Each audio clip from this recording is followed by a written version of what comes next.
ಈ ಇವಿ ಕಾರ್ಸ್ಗಳು 100 ವರ್ಷ ಹಿಂದೆನೆ ಇತ್ತು ಅಂದ್ರೆ ನೀವು ನಂಬ್ತೀರಾ? ನೀವೆಲ್ಲ ಇವಿ ಕಾರ್ಗಳು ಬರೀ 4-5 ವರ್ಷ ಹಿಂದೆ ಬಂದಿದೆ ಅಂತ ಅನ್ಕೊಂಡಿದ್ದೀರಾ ಅಲ್ಲ? ಖಂಡಿತವಾಗ್ಲೂ ಅಲ್ಲ. ಅಮೆರಿಕದಲ್ಲಿ 1900ನೇ ಇಸ್ವಿಲಿ 4 ಕಾರ್ಗಳಲ್ಲಿ ಒಂದು ಕಾರ್ ಇವಿ ಆಗಿರ್ತಿತ್ತು.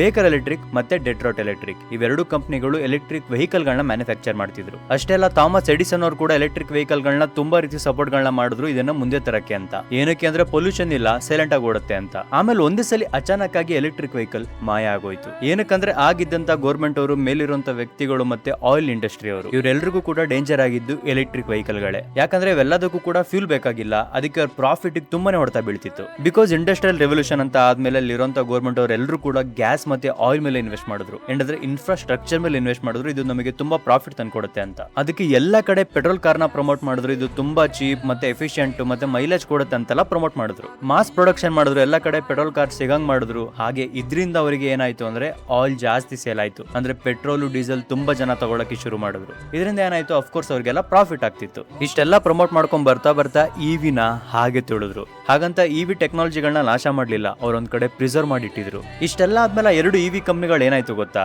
ಸಿಸ್ಟಮಿಗೆ ಎದುರಾಕೊಂಡು ನಾವು ಜೀವನನೇ ಮಾಡಕ್ ಆಗಲ್ಲ ಅಂದ್ಮೇಲೆ ಅವ್ರಿಗೆ ಇಷ್ಟೊಂದೆಲ್ಲ ಲಾಸ್ ಮಾಡುವಂತ ಕಂಪ್ನಿಗಳಿಗೆ ಬಿಡ್ತಾರ? ಖಂಡಿತವಾಗ್ಲೂ ಬಿಡಲ್ಲ. ಅವರೆಲ್ಲ ಇಲ್ಲಿವರೆಗೂ ಆಯಿಲ್ ಇಂದ ಒಳ್ಳೆ ದುಡ್ಡು ಮಾಡಿದ್ರು. ಬಟ್ ಈಗ ಆಯಿಲ್ ಕಮ್ಮಿ ಆಗ್ತಿದೆ ಅಂತ ಗೊತ್ತಾಗಿದ ತಕ್ಷಣ ಇವಿಲಿ ಇನ್ವೆಸ್ಟ್ ಮಾಡಿದ್ದಾರೆ.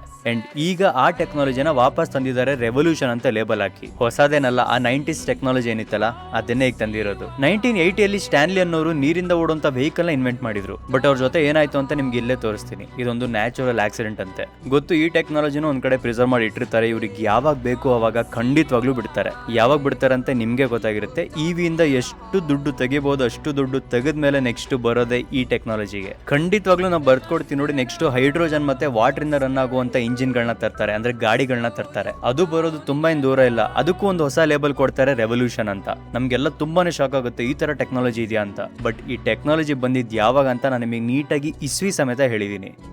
ನಿಮ್ಗೆ ಇನ್ನೊಂದು ಶಾಕಿಂಗ್ ಹೇಳ, AI ಯಾವಾಗ ಬಂತು ಅಂತ ಅನ್ಕೊಂಡಿದ್ದೀರಾ? ಈಗ ರೀಸೆಂಟ್ ಆಗಿ ಬಂತು ಅಂತ ಅನ್ಕೊಂಡಿದ್ದೀರಾ? ಖಂಡಿತವಾಗ್ಲೂ ಅಲ್ಲ. ಈ 4-5 ವರ್ಷದಿಂದ ಪಬ್ಲಿಕ್ಲಿ ರಿಲೀಸ್ ಮಾಡಿರುವಂತ ಟೂಲ್ ಇದು. ಬಟ್ ಆಕ್ಚುಲ್ ಆಗಿ AI ಟೆಕ್ನಾಲಜಿ ಸ್ಟಾರ್ಟ್ ಆಗಿದ್ದು ಯಾವಾಗ ಅಂದ್ರೆ 1956ನೇ ಇಸ್ವಿಲೆ ಡಾರ್ಟ್ ಮೌತ್ ಅಂತ ಒಂದು ಕಾಲೇಜಲ್ಲಿ ಆಲ್ರೆಡಿ ಇದ್ರ ಬಗ್ಗೆ ಒಂದು ರಿಸರ್ಚ್ ಮಾಡಿ ಕಾನ್ಫರೆನ್ಸ್ ನ ಕೂಡ ಮಾಡಿದ್ರು. 1956ನೇ ಇಸ್ವಿಂದಾನೆ ಇದ್ರ ಬಗ್ಗೆ ರಿಸರ್ಚ್ ಮಾಡ್ಕೊಂಡೇ ಬರ್ತಿದ್ದಾರೆ. ಬಟ್ ನಮಗ್ ತೋರಿಸ್ತಿಲ್ಲ ಅಷ್ಟೇ ಅಲ್ಲ, ಇನ್ನೂ ಈ ಭೂಮಿಲಿ ತುಂಬಾನೇ ರಹಸ್ಯಗಳಿದೆ, ಟೆಕ್ನಾಲಜಿಗಳಿದೆ. ಇವನ್ನೆಲ್ಲ ನಮ್ ಕಣ್ಮುಂದೆ ಅಥವಾ ಇಂಟ್ರೊಡ್ಯೂಸ್ ಯಾವಾಗ ಮಾಡ್ತಾರೆ ಅಂದ್ರೆ ಮೇಲಿರುವಂತ ವ್ಯಕ್ತಿಗಳಿಗೆ ರೆವಲ್ಯೂಷನ್ ಅಂತ ಹೆಸರು ತಂದು ಅದರಿಂದ ದುಡ್ಡು ಮಾಡಬೇಕು ಅಂತ ಅನ್ಕೊಂಡಾಗ, ಅಥವಾ ಜನರಿಗೆ ಮೇನ್ ಟಾಪಿಕ್ ಇಂದ ಡಿಸ್ಟ್ರಾಕ್ಟ್ ಮಾಡ್ಬೇಕಂದಾಗ ಖಂಡಿತವಾಗ್ಲೂ ತರ್ತಾರೆ. ಇವೆಲ್ಲ ನಮ್ ಕಣ್ಮುಂದೆ ಆಗ್ತಿದ್ರು ಕೂಡ ನಮಗ್ ಏನು ಗೊತ್ತಾಗ್ತಿಲ್ಲ. ಎಷ್ಟೋ ಮೇನ್ ಟಾಪಿಕ್ ಗಳಿಂದ ಆಲ್ರೆಡಿ ನಮ್ಮ ಮೇಲಿರೋರು ಡಿಸ್ಟ್ರಾಕ್ಟ್ ಮಾಡಾಗಿದೆ, ನಮಗ್ ಗೊತ್ತಾಗ್ತಿಲ್ಲ ಅಷ್ಟೇ.